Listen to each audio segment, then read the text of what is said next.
Hello, hello, hello, and welcome back to more of Through the Bible with Yolanda Worldwide. I am so incredibly blessed that you are here. Make sure if you did not get a chance to watch Morning Stir this morning, it was absolutely powerful. We are in the midst of a focus fasting event, our 21 days of focus fasting for visitation, which we also know as our Expecting Greater Fast. If you are joining me as a replay of this premiere, I'm still incredibly blessed that you are here. Go ahead and give me that hashtag replay in the public comments. And then if you're brand new, make sure you subscribe right now and enable the notifications by clicking on the little bell. Again, I'm always so blessed that you are here. Now, for those of you who are here live for the premiere with me, number one, you know what to do. Greet me in whatever way you do in your part of the world. Number two, let me know where in the world you're joining in from. Number three, help me by clicking the little thumbs up on the screen. Number four, help me by sharing this broadcast. And number five, let me know if you are. I'm getting ready to say stirred up. We already did that in Morning Stir, but just give me a hashtag through the Bible. That's what we're doing here. But we're going to continue on today, and I'm going to dive in quickly because, again, I am still in Kenya and focusing on this assignment right now, but staying true to daily going through the Bible with you. I am going to pick back up with our readings, and we are diving into where are we starting off today? We are going into Exodus chapter 7. We're going to start off with Exodus chapter 7 today. And so let's go ahead and get into it. All right, Exodus chapter 7. God told Moses, look at me. I'll make you as a god to Pharaoh, and your brother Aaron will be your prophet. You are to speak everything I command you, and your brother Aaron will tell it to Pharaoh. Then he will release the Israelites from the land. At the same time, I am going to put Pharaoh's back up and follow it up by filling Egypt with signs and wonders. Pharaoh is not going to listen to you, but I will have my way against Egypt and bring out my soldiers, my people, the Israelites, from Egypt by mighty acts of judgment. The Egyptians will realize that I am God when I step in and take the Israelites out of their country. Moses and Aaron did exactly what God commanded. Moses was 80 and Aaron 83 when they spoke to Pharaoh. Then God spoke to Moses and Aaron. He said, when Pharaoh speaks to you and says, prove yourselves, perform a miracle, then tell Aaron, take your staff and throw it down in front of Pharaoh. It will turn into a snake. Moses and Aaron went to Pharaoh and did what God commanded. Aaron threw his staff down in front of Pharaoh and his servants, and it turned into a snake. Pharaoh called in his wise men and sorcerers.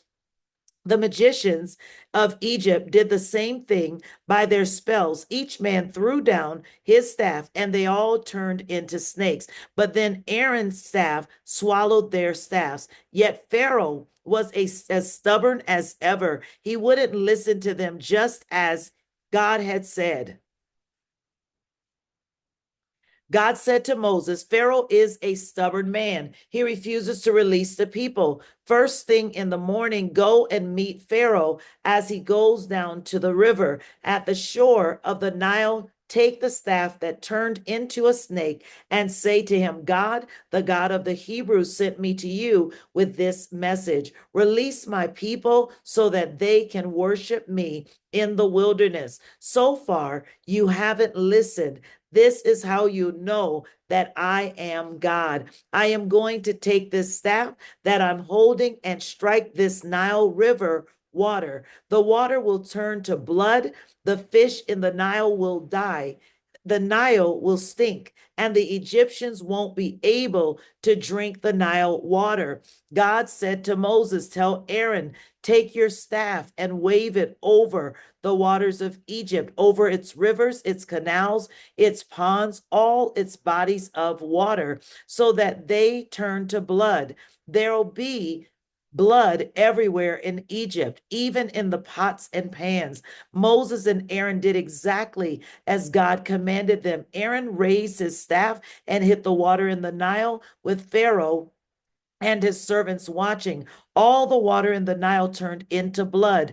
The fish in the Nile died. The Nile stank, and the Egyptians couldn't drink the Nile water. The blood was everywhere in Egypt. But the magicians of Egypt did the same thing with their incantations. Still, Pharaoh remained stubborn. He wouldn't listen to them as God had said. He spun around and went home, never giving it a second thought. But all the Egyptians had to dig inland from the river for water because they couldn't drink the Nile water. 7 days went by after God had struck the Nile.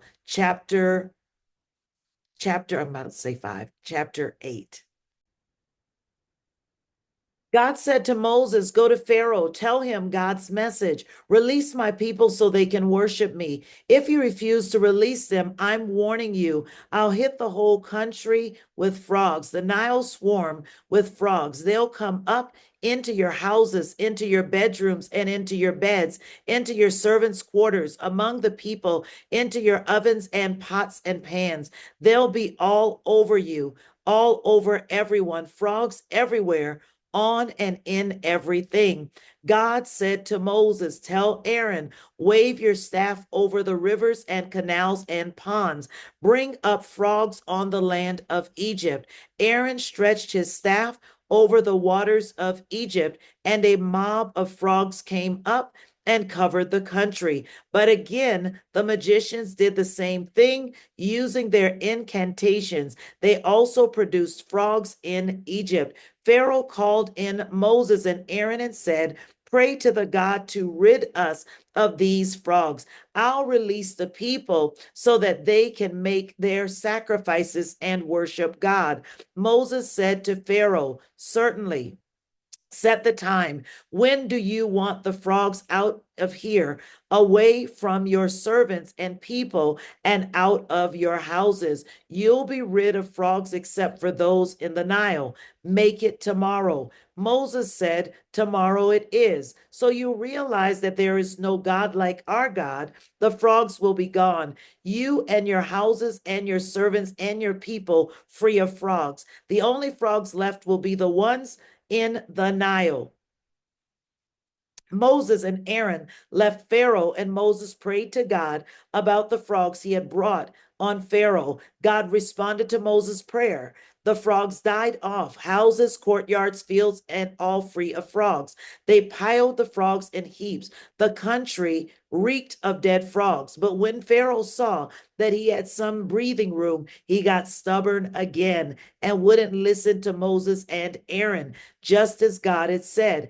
God said to Moses, tell Aaron, take your staff and strike the dust. The dust will turn into gnats all over Egypt. He did it. Aaron grabbed his staff and struck the dust of the earth. It turned into gnats, gnats all over the people and animals.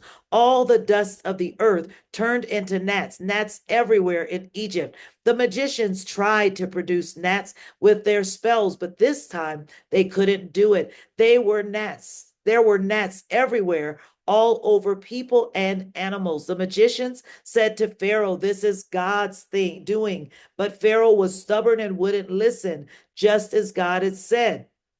God said to Moses, get up early in the morning and confront Pharaoh as he goes down to the water. Tell him God's message. Release my people so they can worship me. If you don't release my people, I'll release swarms of flies on you, your servants, your people, and your homes. The houses of the Egyptians and even the ground under their feet will be thick with flies. But when it happens, I'll set Goshen, where my people live, aside as a sanctuary. No flies in Goshen. That will show you that I am God in this land. I'll make a sharp distinction between your people and mine. This sign will occur tomorrow. And God did just that. Thick swarms of flies in Pharaoh's palace and the houses of his servants, all over Egypt, the country ruined by flies. Pharaoh called in Moses and Aaron and said, "Go ahead, sacrifice to your God, but do it here in this country."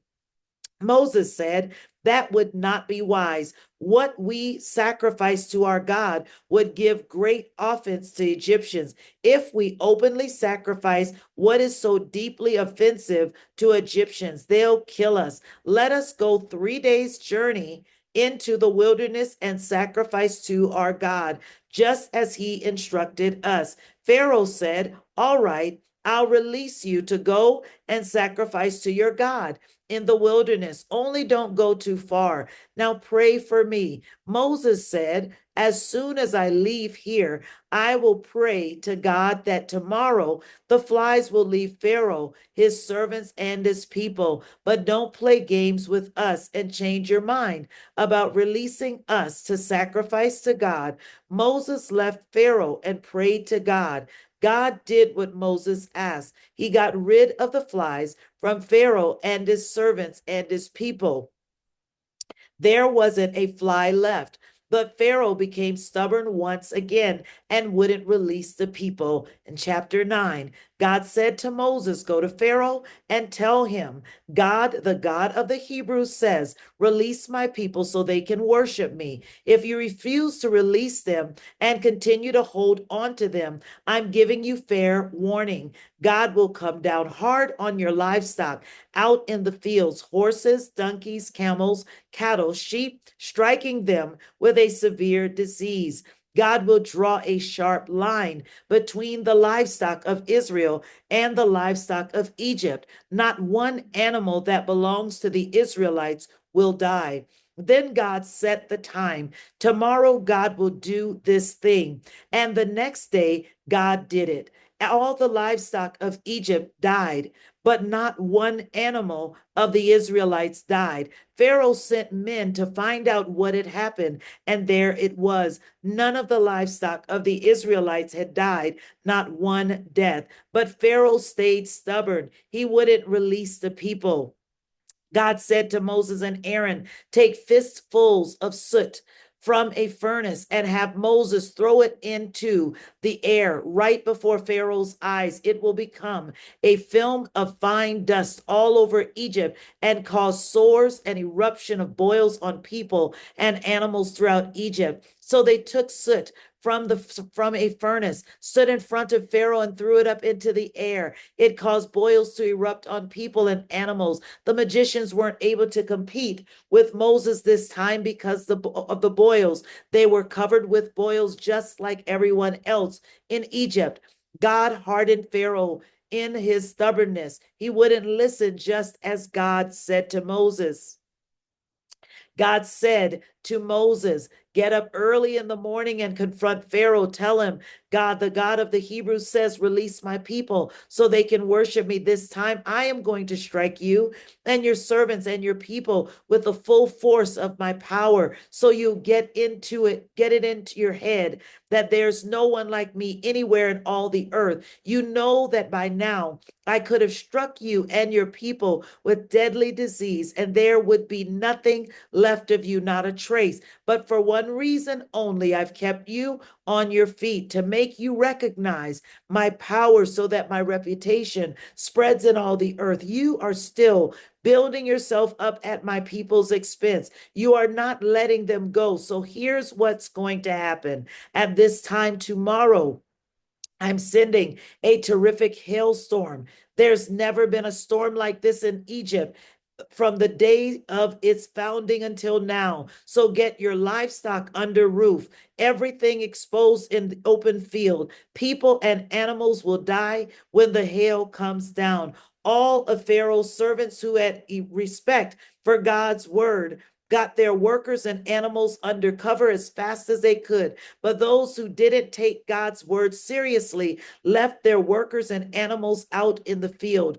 God said to Moses, "Stretch your hands to the skies, signal the hail to fall all over Egypt on people and animals and crops exposed in the fields of Egypt." Moses lifted his staff to the skies, and God sent cracks of thunder and hail shot through with lightning strikes. God rained hail down on the land of Egypt. The hail came, hail and lightning, a fierce hailstorm. There had been nothing like it in Egypt in its entire history. The hail hit hard all over Egypt. Everything exposed out in the fields. People and animals and crops was smashed. Even the trees in the fields were scattered, except for Goshen, where the Israelites lived. There was no hail in Goshen. Pharaoh summoned Moses and Aaron. He said, "I've sinned for sure this time. God is in the right, and I and my people are in the wrong. Pray to God. We've had enough of God's thunder and hail. I'll let you go. The sooner you're out of here, the better." Moses said, "As soon as I'm out of the city, I'll stretch out my arms to God. The thunder will stop and the hail end, so you'll know that the land is God's land. Still, I know that you and your servants have no respect for God." The flax and the barley were ruined, for they were just ripening, but the wheat and spelt weren't hurt. They ripened later. Moses left Pharaoh and the city and stretched out his arms to God. The thunder and hail stopped, the storm cleared. But when Pharaoh saw that the rain and hail and thunder had stopped, he kept right on sinning, stubborn as ever, both he and his servants. Pharaoh's heart turned rock hard. He refused to release the Israelites as God ordered through Moses. My God, that was chapters 7 through 9. Woo! It's something to be stubborn. We're going to quit right there for today. Again, if you jumped in on the middle of this and you're brand new, make sure you go ahead and click in the subscribe button right here and then enable the notifications by clicking on the little bell. And if you missed any part of Through the Bible with Yolanda worldwide, go on to the Through the Bible playlist. Get yourself caught up. We've read through Genesis and we are now 9 chapters into Exodus. We'll pick back up tomorrow. And again, if you missed Morning Stir for today, you can always go to the Morning Stir playlist and get yourself caught up as well with what's happening over there. For today, be blessed. Have an amazing, amazing day. And I'll see you all tomorrow. Love you with the love of God.